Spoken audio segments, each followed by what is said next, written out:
నేను ఎవరిని అనట్లేదు. జరుగుతుంటే ఏం చేస్తున్నారు? కొంచెం జరిగి ఎంత టైం అయింది ఇప్పటికి? ఏం చేయగలిగారు? ఏమి చేయరు. ప్రీప్లాన్డ్ గా చేసిన పని కాబట్టి ఏమీ చేయలేరు. ఎవరంట దుండగులంట, దుర్మార్గులంట. ఎవరు దుండగులు, ఎవరు దుర్మార్గులు? ఎవడొస్తాడు? ఇన్ని రోజుల నుంచి జరగండి ఎవరొస్తారండి? సిగ్గుపడండి ఇలాంటి వాళ్ళని గెలిపించుకున్నందుకు. జాతిని అంటున్నా నేను. ఇట్లాంటి వాళ్ళని గెలిపించుకున్నందుకు సిగ్గుపడండి. ఇంకా అక్కడుండి అలా సంకలు నాకుతున్న వాళ్ళందరూ బయటికి రండి. మీకు అర్థం కావటం లేదా సిచ్యువేషన్? చెప్తుంటే ఏదో నా స్వలాభం, నాకేంట్రా బాబు, నాకే స్వలాభం ఏముంటది? జాతికి అన్యాయం జరుగుతుందరా అంటే ఎవడు మాట్లాడు.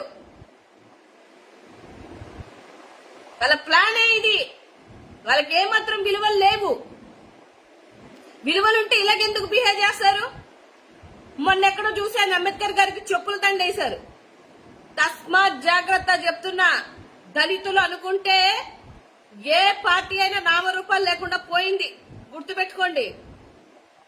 ఎవడు అంబేద్కర్ గారిని టచ్ చేయాలన్నా, రాజ్యాంగం కోసం మాట్లాడాలన్నా ఒళ్ళు దగ్గర పెట్టుకొని మాట్లాడండి. ఎవరైనా సరే, ఏ లీడర్ అయినా సరే, ఏ నాయకుడైనా సరే, ఏ ప్రభుత్వం అయినా సరే కొట్టుకుపోయారు. అలాగే మీరు కూడా కొట్టుకుపోతారు. గుర్తుపెట్టుకోండి చెప్తున్నా. ఏదైనా ఒక లిమిట్ ఉంటది. ప్రతి దానికి ఒక లిమిట్ ఉంటది. లిమిట్ క్రాస్ చేసి ఎవరు బిహేవ్ చేసినా డెఫినెట్ గా 4 సంవత్సరాల 6 నెలలు మీవి, వచ్చే కమింగ్ వచ్చే 6 నెలలు మావి. గుర్తుపెట్టుకోండి. చెప్తున్నా కదా, ఇవాళ రాసి పెట్టుకోండి. మీ పతనం స్టార్ట్. అంబేద్కర్ గారి చెయ్యి ఆయన మీద చెయ్యి వేసిన రోజు నుంచి మీ పతనం స్టార్ట్. ఆ విషయం మీకు కూడా బాగా తెలుసు. గుర్తుపెట్టుకోండి.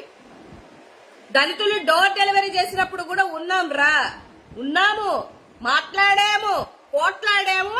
ఆ చేసిన అరెస్ట్ చేశారు. 6 నెలలు జైల్లో ఉన్నాడు. తెలిసి తెలియకుండా మాట్లాడకండి. మేము ఒక సమస్య కోసం మాట్లాడుతూ నువ్వు చెప్పు పని. విజయబాబు నువ్వు చెప్పు లైవ్ లో ఉన్నావు కదా. అంబేద్కర్ గారిని ఆయన విగ్రహాన్ని ధ్వంసం చేయడం కరెక్ట్ అంటావా? కరెక్టేనా? ఇది నీకు కరెక్ట్ అనిపిస్తే చెప్పు, నేను మాట్లాడతాను. మాట్లాడుతున్న టాపిక్ ఏంటి? మధ్యలో వచ్చి మాట్లాడేదేంటి? ఏం వదిలేదు. ఆ డోర్ డెలివరీ చేసి చంపినోడిని ఏం వదిలేదు. అర్థమవుతుందా? ఈ ఒక్కటి చెప్పుకొని తిరుగుతున్నారు మీరు. జాతి విషయంలోకి ఎవడు మాట్లాడినా కూడా ఊరుకునే ప్రసక్తే లేదు. ఒళ్ళు దగ్గర పెట్టుకొని మెసేజ్లు పెట్టండి ఎవడైనా సరే. అంబేద్కర్ గారంటే నాకొక్కదానికేనంటరా? నీకు కాదా అంబేద్కర్ గారు? నీకేం చేయలేదా? మీ నాయకులు చేశారా? మీ నాయకులు మా నాయకులు కాదు చేసింది, అంబేద్కర్ గారు చేశారు. రాష్ట్రంలో కాదు, ఈ ప్రపంచంలో ఉన్న ప్రతి ఒక్కడికి హక్కును కల్పించినటువంటి వ్యక్తి. అంత లెక్క జమ లేకుండా ఉందా అంబేద్కర్ గారు అంటే?